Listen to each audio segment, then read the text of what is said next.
اور اس کے بعد باقی تمام انسانوں کے لیے دعا کی. دعا کے اندر ترتیب یہی ہونی چاہیے. سب سے پہلے انسان اپنے لیے دعا کرے، پھر قریب ترین لوگوں کے لیے دعا کرے، اس کے بعد باقی انسانیت کے لیے دعا کرے. بعض دفعہ خیال آتا ہے ہمیں کہ وہ یہ تو خود غرضی ہے، پہلے اپنے لیے کیسے مانگ لیں، چلو پہلے دوسروں کے لیے مانگتے ہیں پھر اپنے لیے مانگیں. تو کسی نے بڑی خوبصورت بات کہی ہے، انہوں نے کہا کہ فقیر تو پہلے اپنے لیے مانگتا ہے، اس کے بعد دوسروں کے لیے مانگتا ہے. تو ہم بھی تو اللہ کے آگے فقیر ہیں، تو پہلے انسان اپنے لیے، اس کے بعد دوسروں کے لیے. اس لیے کہ جب انسان اپنے لیے پہلے نہیں مانگتا تو دوسروں کے لیے دعا کرتے ہوئے بھی ذرا اس کا دل نہیں ٹھکرا ہوتا. ایک بے چینی ہوتی ہے نا کہ مجھے بھی تو ابھی اتنا کچھ مانگنا ہے. تو پہلے انسان اپنے لیے دعا کر لے، اطمینان ہو جائے، دل کی بڑاس پوری نکل جائے، اللہ کے سامنے ساری فرمائشیں رکھ دیں، اس کے بعد آرام سے دوسروں کے لیے مانگتے رہیں. تو یہاں تک ان کی دعا کا ہم نے ذکر پڑھا. دعا تو مکمل ہو گئی، لیکن آگے مزید دعا کے الفاظ ہم پڑھیں گے. ہوتا کیا ہے کہ بعض دفعہ انسان دعا مانگ لیتا ہے، لیکن مانگنے کے بعد دل نہیں بھرتا. الفاظ تو پورے ہو گئے، خواہش کا اظہار تو کر دیا، لیکن پھر بھی دل یہ چاہتا ہے کہ اور دعا مانگے جائیں اور دعا مانگے جائیں. الفاظ بدل بدل کے مختلف طریقوں سے انسان مانگتا رہتا ہے. تو وہی آگے اب مزید دعا کا ذکر آ رہا ہے. تو ایک تو وسیلے کی بات ہم نے دیکھ لی، اللہ کے ناموں کو وسیلہ بنایا جائے. اور اب ہم یہاں پر دیکھیں گے کہ ابراہیم علیہ السلام اپنی ایک نیکی کا بھی حوالہ دے رہے ہیں. یہ چیز بھی اچھی ہے، اس کا ذکر بھی ہم کو احادیث میں ملتا ہے کہ جب تم دعا مانگو تو اپنے کسی نیک کام کا حوالہ دے سکتے ہو، اللہ وہ بھی سنتا ہے. اب اس کے اندر بھی انسان بڑا پریشان ہوتا ہے کہ جب سوچتے ہیں کہ اچھا میں اپنی کسی نیکی کا حوالہ دوں تو سوچتے ہیں کس کا حوالہ دوں، نیکیاں ہی نہیں یاد آتی. اس لیے کہ ہر نیکی تو اللہ کے علم میں ہے نا. دوسروں کو تو ہو سکتا ہے وہ نیکی بہت بڑی سی نظر آ رہی ہو، لیکن ہم جانتے ہیں نا کہ ہم نے کس قدر دل پہ پتھر رکھ کے وہ نیکی کی تھی، اور بعض دفعہ ہم خفا بھی ہوئے تھے نیکی کرتے ہوئے. اب ہو سکتا ہے کسی کو دیکھنے میں آپ کا یہاں آنا بہت بڑی نیکی لگتا ہو، تو آپ ہی کو پتہ ہوگا آپ کتنا بڑبڑائی تھیں، آپ کتنا خفا ہوئی تھیں کس وقت. وہ تو آپ جانتی ہیں نا خود کتنا بیزار ہوئی تھیں کبھی، اور اللہ تو جانتا ہے. اور کہتے ہیں اللہ کو اس نیکی کا حوالہ کیسے دیں کہ اللہ دیکھیں ہم کلاس میں جا رہے ہیں نا، اللہ کہے گا اچھا سب پتہ ہے مجھ کو، علیم بذات الصدور. تو یہ نیکی کا حوالہ دینا میں کہتی یہ بھی بڑی توفیق ہے جس کو مل جائے کہ کوئی اپنی نیکی ٹھوک کے اللہ کے سامنے پیش کر سکے کہ اللہ یہ نیکی میں نے کی تھی. لیکن چلیں جیسی بھی ہے، ٹوٹی پھوٹی ہی صحیح، ہم تو اللہ کی رحمت کے امیدوار ہیں نا. ہم تو فقیر ہیں اللہ کے در کے کہ اللہ کیا کریں، ہم اتنے کمزور ہیں. ایسی ہی ٹوٹی پھوٹی نیکیاں ہم لے کر آئے ہیں تیرے دربار میں. اللہ تو بادشاہ ہے، تو شان رحیمی سے، اپنی شان سے جو تو بادشاہی کی شان ہے تیری، تو ہماری ان ٹوٹی پھوٹی نیکیوں کو قبول فرما لے. تو اپنی کسی نیکی کا حوالہ دیں. یہ بچوں کا بھی طریقہ ہوتا ہے، فطری طریقہ ہے. جب بچے کوئی بات منوانا چاہتے ہیں تو ضرور آپ پر احسان دھرتے ہیں نا کہ ہاں میں نے پانی پلایا تھا نا آپ کو اس وقت، میں نے آپ کو فلاں کام کیا تھا نا اس وقت، اب آپ مجھے یہ دلائیں. ایک نیچرل طریقہ ہے. تو ہم بھی لاڈ کریں. اللہ بھی تو 70 ماؤں سے بڑھ کے ہم سے محبت کرتا ہے نا، کہ تھوڑا لاڈ ضرور کیا کریں اللہ سے. لاڈ کریں اللہ سے، کہیں اللہ میں نے فلاں فلاں نیکی کی تھی نا، بس اب مجھ کو اس کے بدلے میں، یا اس کے بدلے نہ کہیں میں نے فلاں نیکی کی تھی اللہ تو اگر مجھ سے راضی ہے تو میں یہ بھی مانگ رہی ہوں تجھ سے.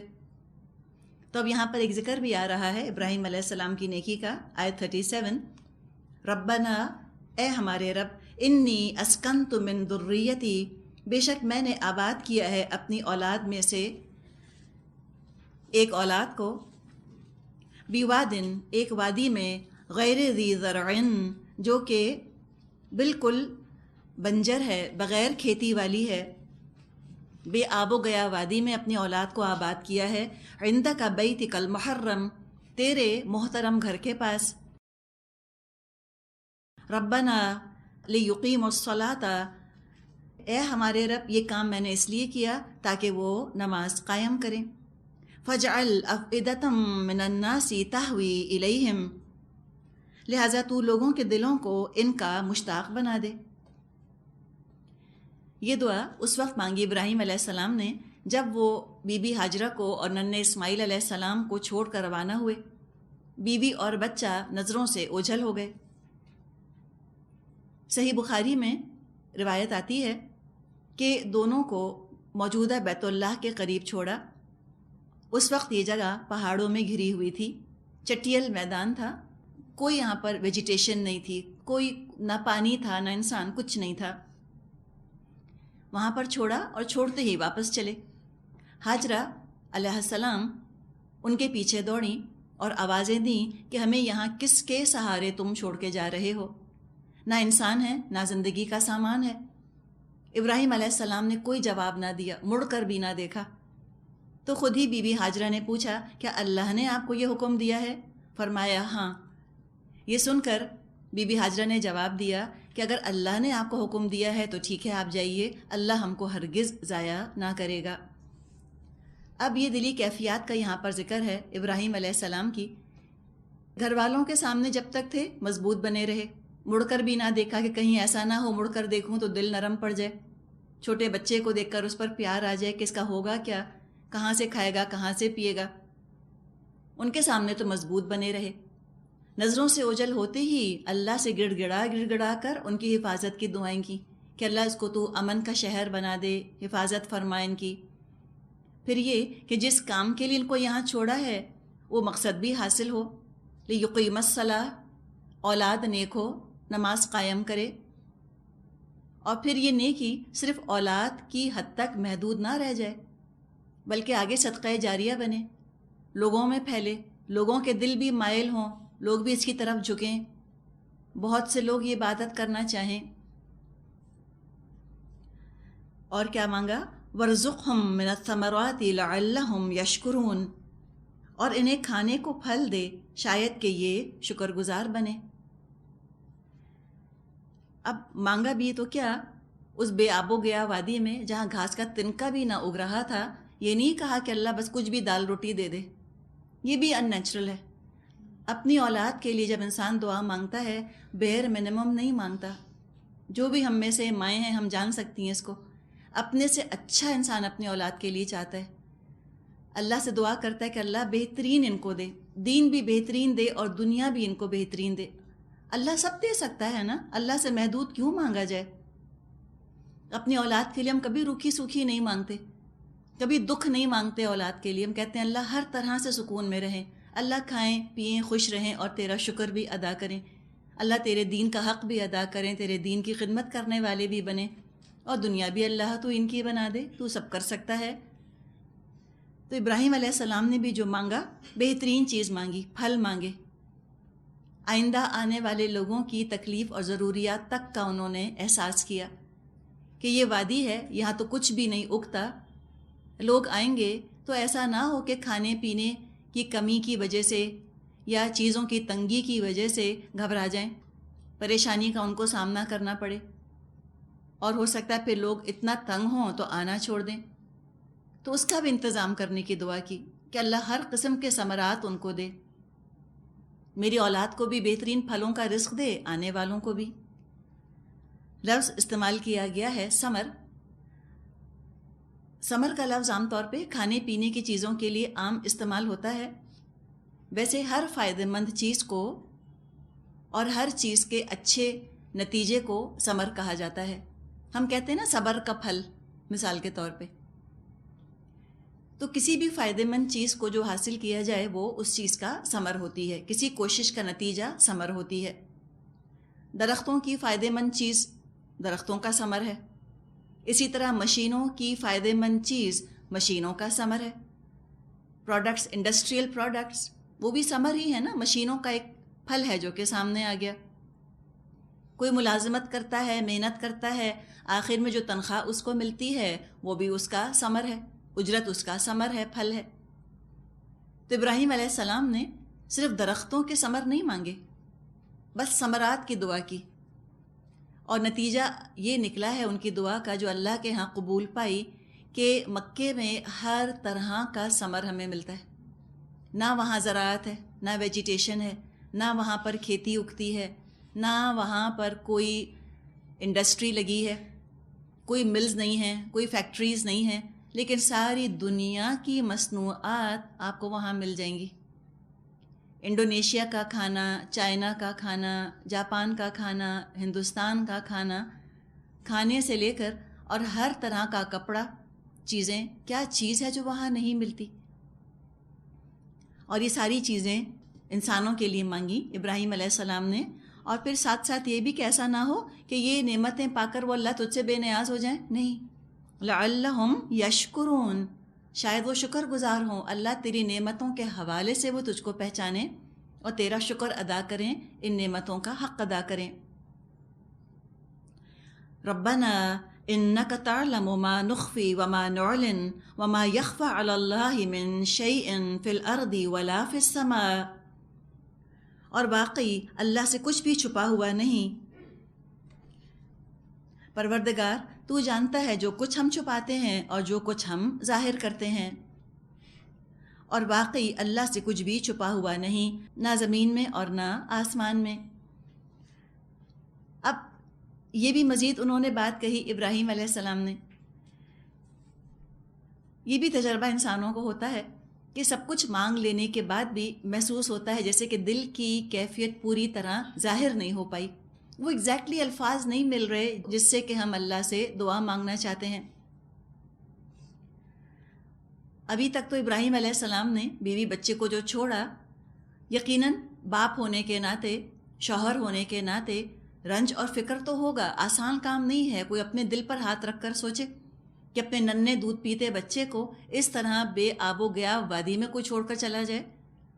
ابراہیم علیہ السلام اللہ کے رسول تھے، بہت اواب تھے، اواہ، ہم نے پڑھا ہے نا ان کے بارے میں، اواہ، بہت زیادہ آہیں بھرنے والے، اوروں کا غم ان کو اتنا ہو جاتا تھا، قوم لوط کے بارے میں اتنے فکر مند ہو گئے تھے جو انتہائی گناہ گار قوم تھی، تو ایسے انسان کا دل اپنے رشتہ داروں کے بارے میں کتنا نرم ہوتا ہوگا، ہم خود سوچ سکتے ہیں۔ بعض دفعہ ہمیں خیال آتا ہے نا کہ رسولوں کا کیا ہے، اللہ نے کہا کرو، انہوں نے کر لیا، لگتا ہے جیسے کوئی روبوٹس تھے، جیسے ان کے دلوں کے اندر گوشت پوشت کا لوتھڑا نہیں، کوئی پتھر رکھا ہوا تھا، نہیں، نعوذ باللہ، وہ ایسے روبوٹس نہیں ہوتے، اس طرح کوئی دل کی جگہ پتھر نہیں ہوتا، ایسا ہی نرم دل ہوتا ہے جیسا میرا اور آپ کا ہے، اس سے زیادہ نرم دل ہوتا ہے رسولوں کا۔ جہاں غیروں کی فکر اتنی ہوتی ہے وہاں اپنوں کی کتنی فکر ہوتی ہوگی۔ تو بچے کو چھوڑتے ہوئے، بیوی کو چھوڑتے ہوئے ظاہر ہے رنج ہوا ہوگا، انسان ہونے کے ناطے فکر ہوئی ہوگی، لیکن زبان سے اس کو ظاہر نہیں کر رہے اس رنج کو اور فکر کو، اس لیے کہ اللہ خدمت کا موقع دے، اور پھر اللہ سے شکوہ اگر انسان کرے تو یہ بھی تو ناشکری ہے نا، لیکن دل کے اندر فکر بھی پیدا ہوتی ہے، اور جو دل کی کیفیت ہے اس پر تو اختیار نہیں، تو سب اللہ کے حوالے کر دیے کہ اللہ انک تعلم ما نخفی وما نعلن، اللہ تو ہی جانتا ہے ہم جو چھپاتے ہیں جو ظاہر کرتے ہیں۔ اب اگلا جو ٹکڑا آ رہا ہے دعا کا، یوں محسوس ہوتا ہے کچھ عرصے کے بعد شاید یہ دعا مانگی گئی تھی، آیت 39 اور 40، الحمد للہ الذی وہب لی علی الکبر اسماعیل و اسحاق ان ربی لسمیع الدعاء رب اجعلنی مقیم الصلاة ومن ذریتی ربنا وتقبل دعاء، آیت 41، ربنا اغفر لی ولوالدی وللمؤمنین یوم یقوم الحساب۔ شکر ہے اس اللہ کا جس نے مجھے اس بڑھاپے میں اسماعیل اور اسحاق جیسے بیٹے دیے، حقیقت یہ ہے کہ میرا رب ضرور دعا سنتا ہے۔ اے میرے پروردگار، مجھے نماز قائم کرنے والا بنا، اور میری اولاد میں سے بھی ایسے لوگ اٹھا جو یہ کام کریں۔ پروردگار میری دعا قبول کر۔ پروردگار اے میرے رب، مجھے اور میرے والدین کو اور سب ایمان لانے والوں کو اس دن معاف کر دے جب کہ حساب قائم ہو۔ تب دعا انہوں نے کی ہے، اور پھر اللہ کا شکر بھی ادا کر رہے ہیں کہ اللہ اس بڑھاپے میں تو نے مجھ کو اسحاق اور اسماعیل جیسے بیٹے دیے۔ بیٹے کے لیے مسلسل انہوں نے دعا کی۔ 86 ایئرس کی ایج میں، 86 سال کی عمر میں ان کی دعا قبول ہوئی، اللہ تعالیٰ نے اسماعیل علیہ السلام جیسا بیٹا ان کو عطا کیا۔ صبر سے دعا کرتے رہے، صبر کا پھل بھی بہت میٹھا نکلا، بیٹا دیر سے ہوا لیکن کتنا صالح اور نیک تھا۔ پتہ یہ چلا کہ دعا کی قبولیت کے لیے انسان جلدی نہ مچائے اور نہ ہی مایوس ہو کر دعا چھوڑے، مناسب وقت پر اس کا نتیجہ ضرور نکلے گا. دعا مانگے جائیں, سالوں مانگے جائیں وہی دعا, جب وقت آئے گا اللہ قبول فرما لے گا. اور ناممکن ہے کہ اللہ سنے نا, ناممکن ہے. السمیع ہے نا, سنے گا ضرور. ہم بعض دفعہ بے صبرے ہو جاتے ہیں. اور دوسری بات یہ جو یہاں پر انہوں نے یہ بات فرمائی کہ اللہ تیرا شکر ہے کہ تو نے بڑھاپے کے باوجود اسماعیل اور اسحاق مجھ کو دیے. بڑا لطیف اشارہ ہے کہ اللہ اگر تیرے راستے میں بیٹے کو یہاں چھوڑا ہے تو دیا بھی تو نے ہی ہے, تیری ہی تو چیز ہے. یہ شکر گزار بندے کی خاص صفت ہوتی ہے کہ نعمت دینے والے کا وہ حق پہچانتا ہے. ہم جب اللہ کو نعمت دینے والا نہیں سمجھتے تو اللہ کی ہر نعمت کو ہم اپنا ذاتی کمال سمجھنے لگتے ہیں, یا ہم اپنا حق سمجھ کے لے لیتے ہیں. اللہ کی نعمتوں کو فور گرانٹیڈ لے لیتے ہیں اور اس کے بعد ناشکری کرنے لگتے ہیں. شکر کا حق ادا ہو نہیں سکتا جب تک نعمت دینے والے کا حق نہ پہچانا جائے. اور شکر کا حق ادا انسان کرے, دینے والے کے سامنے عاجزی کا رویہ اختیار کرے. یہ ہے شکر کا حق ادا کرنا. اللہ کے سامنے تو عاجزی اختیار کرنی ہی ہے. اگر کوئی والدین کا شکر ادا کرنا چاہتا ہے تو کیسے کرے گا؟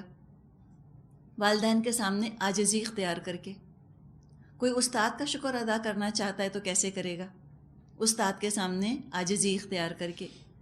تو نعمت دینے والے کے سامنے عاجزی اختیار کرنا, موڈسٹ رویہ, ادب سے رہنا, زبان کا بھی ادب, رویے کا بھی ادب, اور نعمت کا شکر, یہ چیزیں اللہ کو بہت پسند ہیں. اور اللہ کی تعریف انہوں نے کی, نعمت دینے والے کی تعریف, اور اس نعمت کو کسی ایسی جگہ استعمال نہ کیا جائے جو نعمت دینے والے کو ناپسند ہو. اللہ نے اولاد دی, اولاد کو ایسی جگہ انسان نہ استعمال کرے جو اللہ کو پسند نہیں ہے. تو اللہ ہی نے اولاد دی, اس کا اقرار کر رہے ہیں ابراہیم علیہ السلام, اور پھر اولاد کو اللہ ہی کی راہ میں لگا رہے ہیں, اللہ ہی کا فرما بردار بنا رہے ہیں. یہ ہے دراصل اولاد کا شکر ادا کرنا. ہم بس یہ کہہ دیتے ہیں نا کہ تھینک گاڈ اللہ نے ہمیں بچے دیے, اللہ کا شکر اللہ نے ہمیں بچے دیے. زبان سے کہیں لیکن عمل سے بھی ثابت کریں.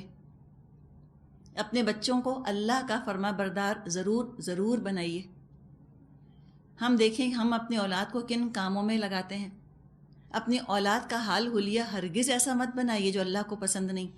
یہ بڑی ناشکری ہے کہ اولاد اللہ نے دی اور اولاد کو ایسا بنا دیا کہ جو طریقہ ہی اللہ کو پسند نہیں.